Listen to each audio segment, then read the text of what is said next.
दोस्तों, यह तो सभी जानते ही हैं कि गणेश जी का सर भगवान शिव ने काटा था। पर आज हम आपको बताएंगे कि किस शाप के कारण शिव जी ने ऐसा किया। साथ ही साथ यह भी बताएंगे कि गणेश जी का कटा सिर आखिर कहाँ गया। आइए जानते हैं। एक समय माली और सुमाली दो राक्षस थे जो शिव को समर्पित थे। सूर्यदेव उन राक्षसों को अपने पापों के लिए मारने वाले थे। राक्षसों ने शिव जी से प्रार्थना की और शिव ने उनकी रक्षा के लिए हस्तक्षेप किया। शिव जी ने उन राक्षसों की रक्षा के लिए सूर्य को अपने त्रिशूल से मार दिया और इससे सारी दुनिया अंधेरे में डूब गई। त्रिशूल की चोट से सूर्य की चेतना नष्ट हो गई और वह तुरंत रथ से नीचे गिर पड़े। सूर्यदेव सप्त ऋषियों में से एक कश्यप जी के पुत्र थे। जब कश्यप ऋषि जी ने देखा कि उनका पुत्र मरणासन अवस्था में है तो वो इसे छाती से लगाकर फूट फूट कर विलाप करने लगे। सारे देवताओं में हाहाकार मच गया। सभी भयभीत होकर रोने लगे। तब ब्रह्मा के पौत्र तपस्वी कश्यप जी ने शिव जी को शाप दिया। वे बोले, जैसा आज तुम्हारे प्रहार के कारण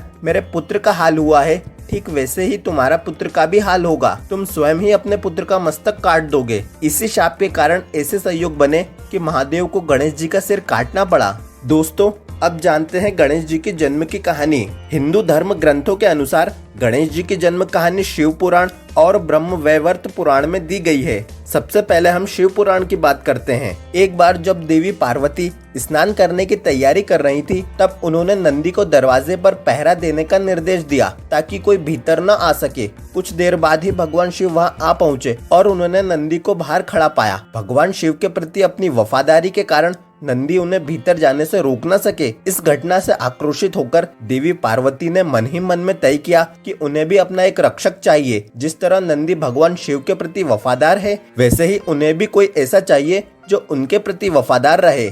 एक दिन जब देवी पार्वती स्नान की तैयारी कर रही थी, तब उन्होंने अपने लिए एक रक्षक बनाने का तय किया। उन्होंने अपने शरीर पर लगे हुए चंदन, हल्दी और तेल के लेप को उतारकर एक लड़के के आकार के पुतले का सृजन किया। फिर उन्होंने उसमें प्राण भरे और उसे अपना पुत्र गणेश ऐसा नाम घोषित किया। उन्होंने गणेश को स्नान घर के बाहर पहरा देने का निर्देश दिया और कहा कि किसी को भी भीतर न आने दें। पूरी ईमानदारी के साथ गणेश अपनी माँ की आज्ञा का पालन करते हुए दरवाजे के बाहर पहरा देने लगे। थोड़ी ही देर में भगवान शिव आ पहुँचे। एक छोटे बालक को देखकर उन्हें आश्चर्य हुआ और वह भीतर जाने लगे, लेकिन बाल गणेश ने उन्हें अंदर जाने से मना कर दिया। उन्हें यह अच्छा नहीं लगा और उन्होंने खुद का परिचय देते हुए कहा कि वे देवी पार्वती के पति हैं। इतना कहने के बावजूद भी गणेश वहीं खड़े रहे। उनकी इस जिद से शिव जी अत्यंत क्रोधित हो गए। उन्होंने तुरंत ही अपना त्रिशूल निकाला और बस एक ही वार में गणेश जी का सिर धड़ से अलग कर दिया।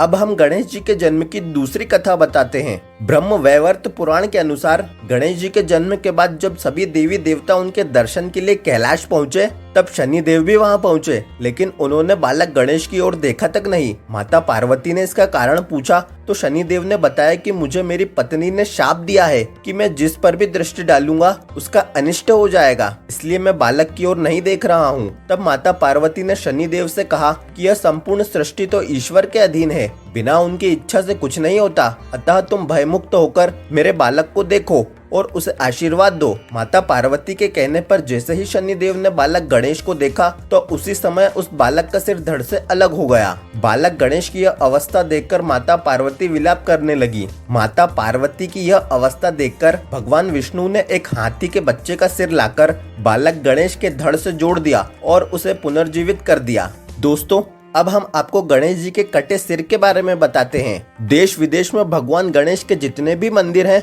उनमें उनकी हर मूर्ति के धड़ में हाथी का सिर लगा हुआ है। यही नहीं, उनकी कोई भी तस्वीर, कैलेंडर या पेंटिंग भी ऐसी ही है। लेकिन आप यह जानकर हैरान रह जाएंगे कि गणेश जी का असली सर एक गुफा में है। मान्यता है कि भगवान शिव ने गणेश जी का जो मस्तक शरीर से अलग कर दिया था, उसे उन्होंने एक गुफा में रख दिया। इस गुफा को पाताल भुवनेश्वर के नाम से जाना जाता है। इस गुफा में विराजित गणेश जी की मूर्ति को आदि गणेश कहा जाता है। मान्यता के अनुसार कलयुग में इस गुफा की खोज आदि शंकराचार्य ने की थी। यह गुफा उत्तराखंड के पिथौरागढ़ के गंगोली हाट से 14 किलोमीटर दूर स्थित है। इसे पाताल भुवनेश्वर गुफा कहते हैं। मान्यता है कि इस गुफा में रखे गणेश के कटे हुए सिर की रक्षा स्वयं भगवान शिव करते हैं। तो दोस्तों, यह थी कहानी भगवान गणेश के कटे हुए मस्तक की।